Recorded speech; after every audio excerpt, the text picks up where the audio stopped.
Hey, life's got no shortage of stories, awkward moments, unexpected twists, and those did that really just happen moments. Here on Cat Stories, we've packed a few into every video. My name's Kathleen and let's get into it.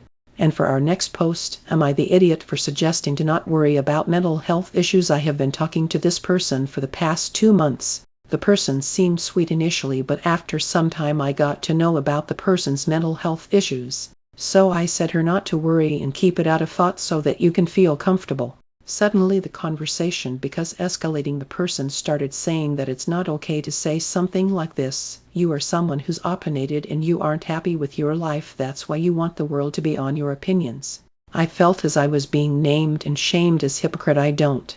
I tried explaining that all I was trying was to give suggestions and to make the person comfortable, but it went the other way. The person got super angry and started becoming opinionated on me. I even tried to apologize and say that you are free to reveal your mental health issues to anyone. I have no say in it, but you can consider my suggestion. But still the person started blaming and shaming.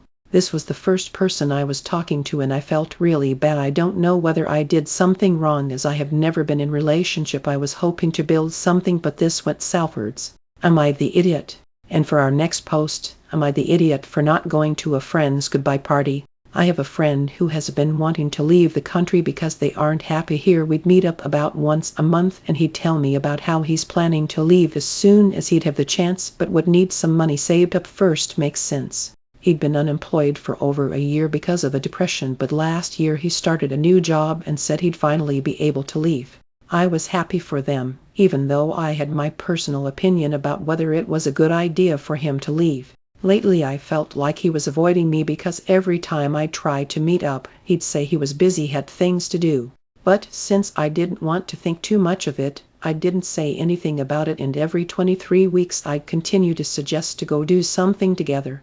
Mainly because I wanted to be a good friend, and if he was in a bad place, he'd know I still was there. Now, it's important to note that I usually asked ahead of time to do something because we all have our lives and things to do.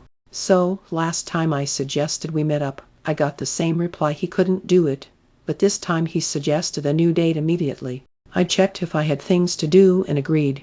But about an hour later I realized I did have plans, so I couldn't make it on that day, but gave options for a few other days. He sent a sad emoji and replied he wouldn't be here much longer and had hoped to have a goodbye party before he left. I hadn't heard anything about him actually leaving, except wanting to do it for so long. It was clear he wanted me to say I was coming anyway, but I had tickets to go see something, so I really couldn't. Few days later, he posts on social media about how none of their friends are coming to his goodbye party and feels nobody cares he's leaving. I feel like, if he really wanted me there, he could have told me he was actually leaving much sooner and done more effort for me to see him in the first place, instead of throwing this into my face after inviting me last minute. And for our next post, am I the idiot for talking while I'm asleep? I'm a 15F in high school, and I have a strange sleep-related issue that's causing problems in my life. When I'm asleep, I sometimes respond to people, make eye contact, and even walk around, but I have no memory of these actions when I wake up. Over the years, this has led to situations where I unknowingly promise to do things in my sleep, only to wake up completely unaware and then get in trouble for not following through. The most recent incident is me questioning if I'm the problem.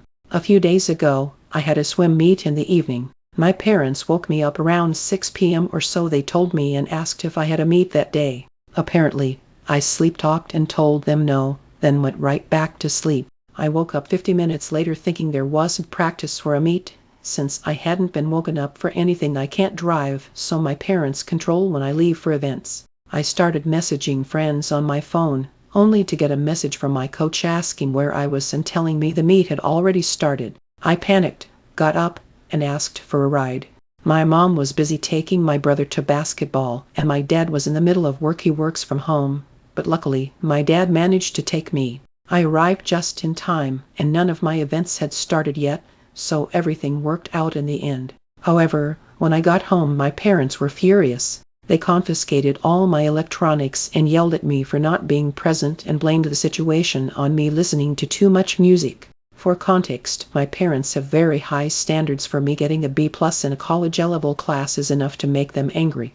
I've tried explaining my sleep condition to them many times, but they dismiss it, telling me I just need to stop napping during the day. That would be fine, except I have insomnia and only seem to sleep well after long social interactions like school. So, am I the idiot for what happened? And if so, what can I do about this? And for our next post, am I the idiot if I don't force my son to see his dad a few times a year? I 34F have been divorced from my ex-husband 39M for 7 years. We share 2 children, a 9-year-old girl and an 11-year-old boy. He left us for a 19-year-old, didn't last long. 2 years later, when he moved back into the area and bought a house, we were able to establish some consistency for the kids. Our son had a tough time with the divorce. At 4 years old, he struggled with emotional issues, even hurting himself. Over the years, things calmed down, and by the time the kids were 8 and 6, they had their routine and things seemed more stable. My ex and I have managed well enough, usually arguing only when the kids weren't around.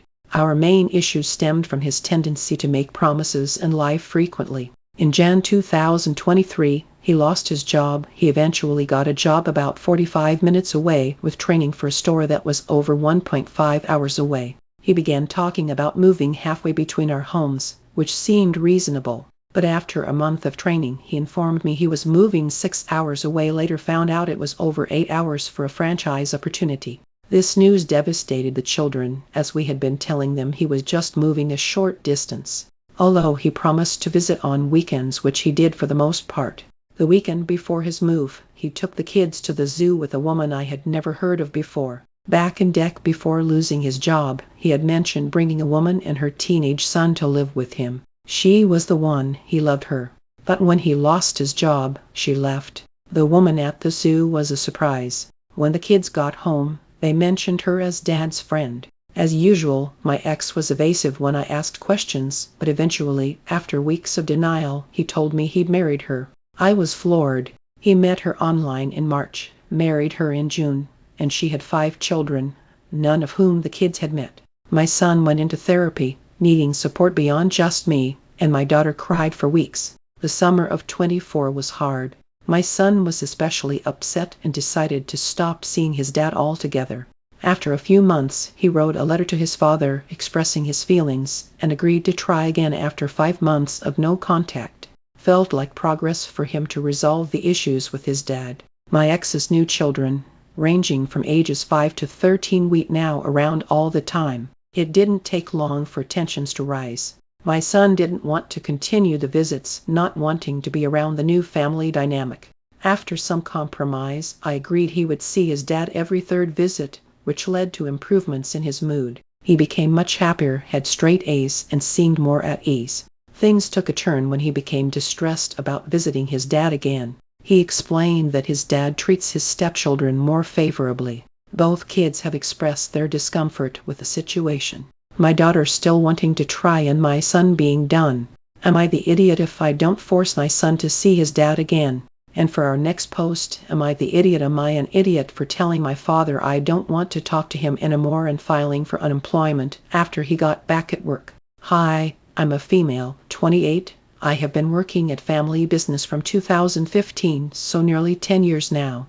I struggled a lot dealing with my family at work, as our relations as family and coworkers get mixed up a lot.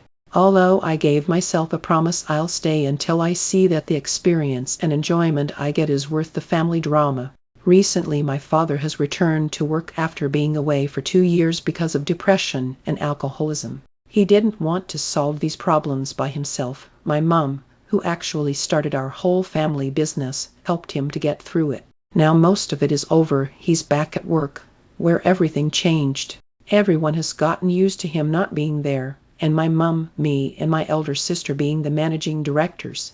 I can't tell exactly what is going on with him, as he doesn't tell, but he acts as if he is the main boss and orders us all around. He doesn't understand it when he insults other employees. He constantly acts like he doesn't think we might be right anywhere. Like for example, if I raise a question or come up with an idea, he says it is not correct, but if the financial director takes my side, in that second he changes his mind and approves. I often feel like he might be a misogynist, especially when he says to me that he is not acting disrespectful. He is wise and has a lot of experience.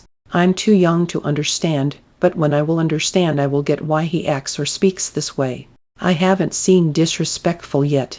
Today was the last drop. We had a cyber attack yesterday and I was the one who was keeping the company going. I found a cybersecurity company who helped limit the spread, organized a protocol on how all departments will work while we are deprived of our system. I talked to him and I could not even tell him what happened. He only cared why no one told him what had happened. If someone did, he would solve 80% of our problems by now. I told him that if not a single worker told him, he has to question himself as a leader. And I said if he knows how to deal with it, why not go and deal? Telling you would do better is not helping the case. He got angry and told me to listen, as he is telling me clever things as a wise man and not to interrupt him. I couldn't help myself and told him I no longer want to talk to him and I don't want to work in our family company if I'll be treated this way. Right, please tell me, what do you think? Am I the idiot for wanting to quit and stop talking to my father? He does have a lot of psychological issues, but he does not want to work on them. That's all for now. If you enjoyed the stories, give this video a thumbs up, and don't forget to subscribe. It really helps the channel grow. Got a story to share? Drop it in the comments. I'm always up for reading them. Until next time, it's Kat. Goodbye.